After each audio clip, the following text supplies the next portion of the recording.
So we're up in Isle Royale.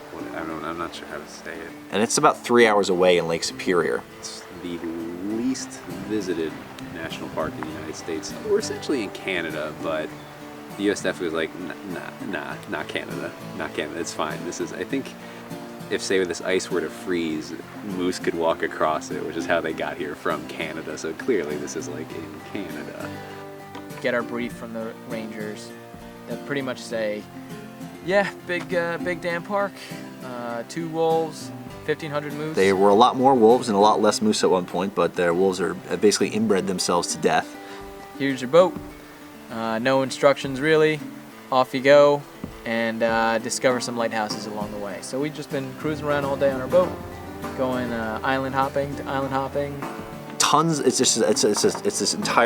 this huge chain of islands, and it's really cool because it's it's a national park that you could walk by foot across the park, and it's got like some hills in there, and you can see some nice views and some nice rock formations. But we took the route of actually renting a boat that we have no experience in doing.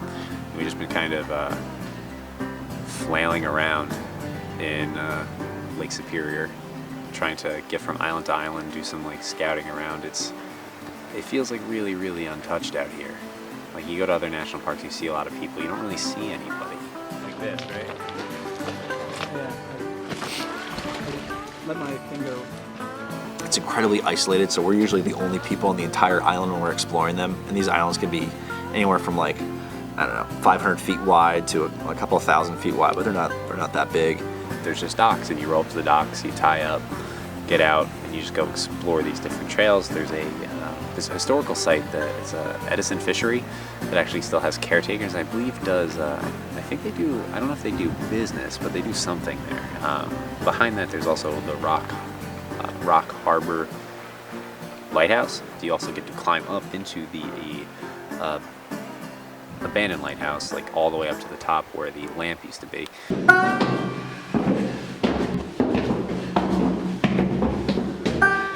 Alright. What? I can't believe they let you in this. This is nuts. It's hot in here. What? Holy shit. Wow. This is awesome.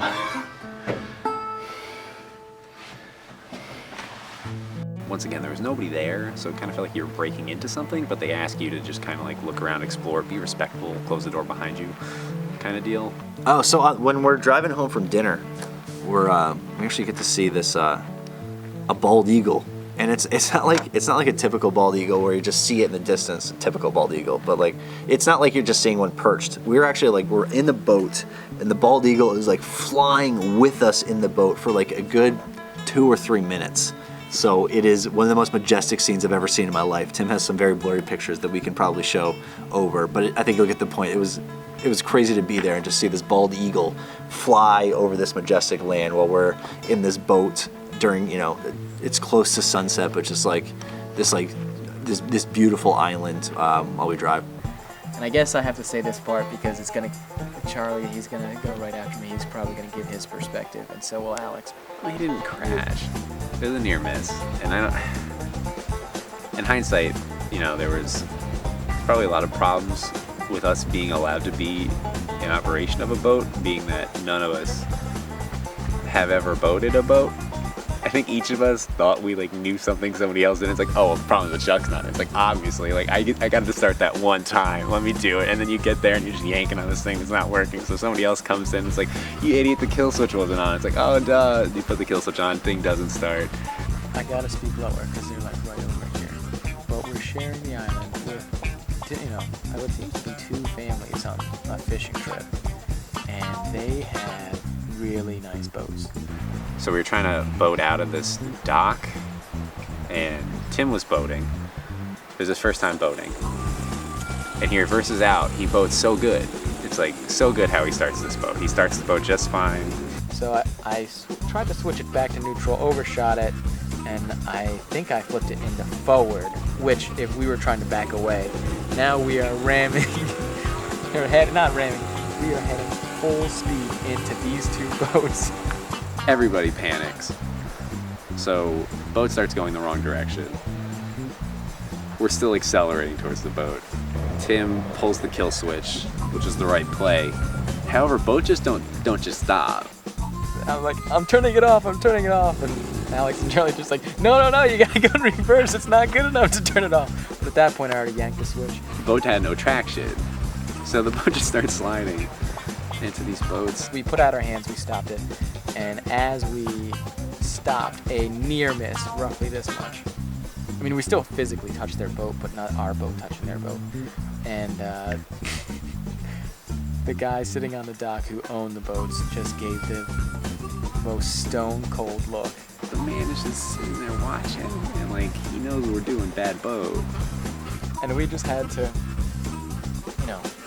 eat our hat, take the row, the oars out, and decide to row enough distance away so he wouldn't get concerned again when we turned down the engine. It was one of those like really secondhand awkward situations where I just kind of wanted to lay down in the gunnel and die. I probably didn't use gunnel correctly. I just wanted to impress you with my boat knowledge.